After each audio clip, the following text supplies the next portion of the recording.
¿Qué es el diezmo según la ley? La palabra diezmo significa décima parte o 10%.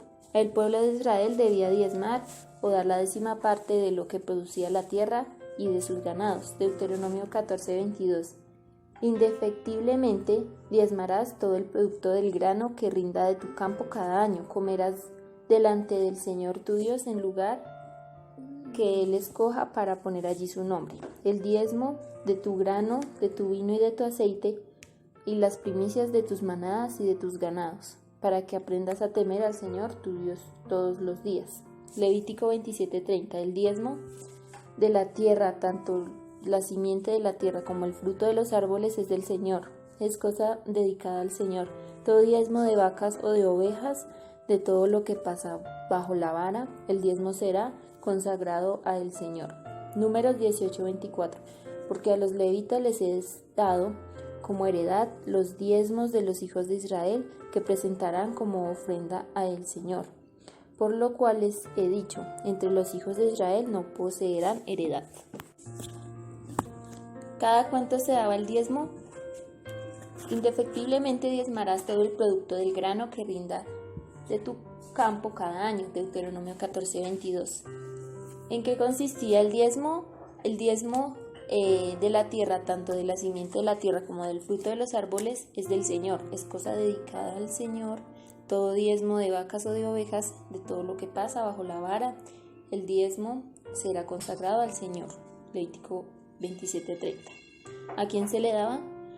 Porque a los levitas les he dado como heredad los diezmos de los hijos de Israel, que presentarán como ofrenda al Señor, por lo cual les he dicho, entre los hijos de Israel no poseerán heredad. Número 18:24. ¿Para sostener a quién? El tercer año, el año del diezmo, cuando acabes de separar todo el diezmo de tus frutos, harás también al levita. Le darás también al levita, al extraño, al huérfano y a la viuda, para que coman tus aldeas hasta saciarse. Deuteronomio 26:12-13. ¿Qué es el alfolí? El alfolí era un almacén o bodega para almacenar alimentos como maíz, comida y otras provisiones, pero en Malaquías 3:10 la idea habría sido un almacén de comida y productos agrícolas, de ahí la palabra, y haya alimento en mi casa.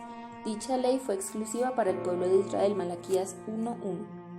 El diezmo que dio Abraham. Abraham dio el diezmo del botín de guerra a Melquisedec. No dice que pagó. Tampoco dice que Abraham dio el diezmo de sus ovejas y del ganado que poseía o en dinero, sino el botín de guerra, de lo que le quitó a los reyes. Tampoco por una ley impuesta por Dios. Ahora, si hubiera sido una obligación, habría sido ley de rey y no de Dios, y nosotros no estamos bajo la ley de ningún rey de aquel tiempo. Como vemos también, Abraham no se quedó con nada, entregó todo y el botín de guerra. Eran solo cosas materiales y personas secuestradas, de las cuales estaba su sobrino Lot. Ya Abraham era muy rico, y eso no porque diezmara. El diezmo de Jacob. Jacob prometió dar el diezmo a Dios si Dios le acompañaba, o sea, fue condicionado por Jacob. Ya el Señor lo había de bendecir. Si fuere Dios conmigo de todo lo que me dieres, el diezmo apartaré para ti, como quien dice con condición o sin nada.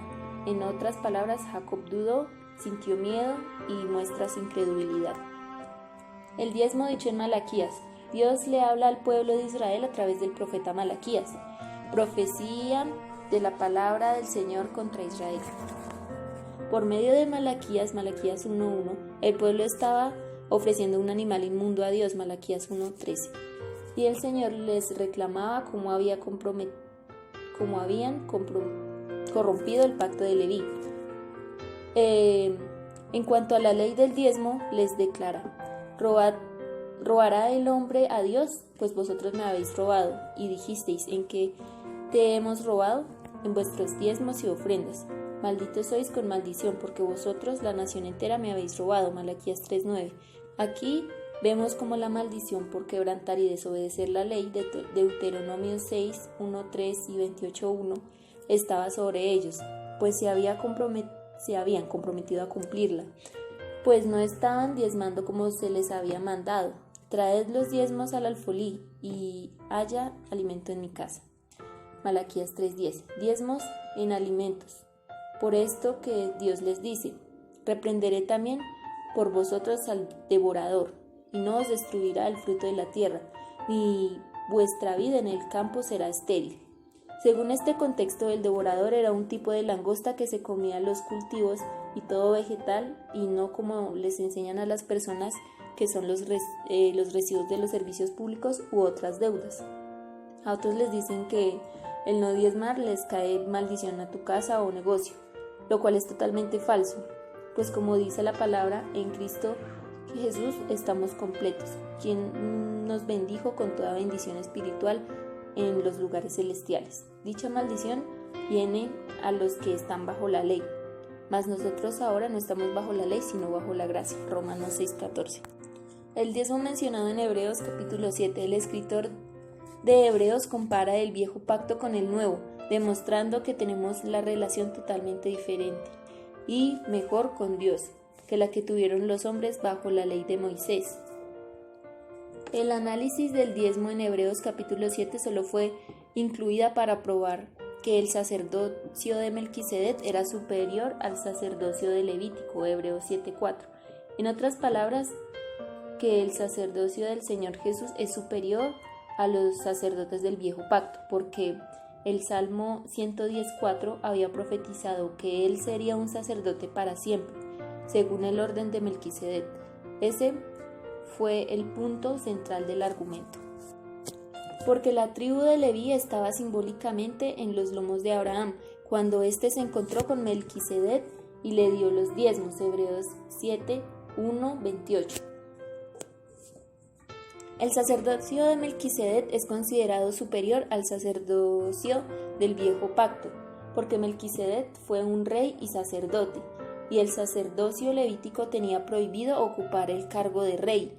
Más aún bajo la ley de Moisés había una constante sucesión de sacerdotes, en tanto que los hombres morían y eran reemplazados. Hebreos 7:23 y 8:1. Notemos cómo el escritor empieza narrando la escena de Melquisedec y Abraham, luego de mencionar la tribu de Leví, que vendría a Abraham, y finaliza exaltando el sacerdocio del Señor Jesús, el cual es superior a todos y que no tiene nada que ver con sacrificios, obras o sabiduría humana. Sí, pues la perfección fuera por el sacerdocio levítico, porque bajo él recibió el pueblo la ley. ¿Qué necesidad habría aún de que se levantase otro sacerdote según el orden de Melquisedec y que no fuese llamado según el orden de Aarón?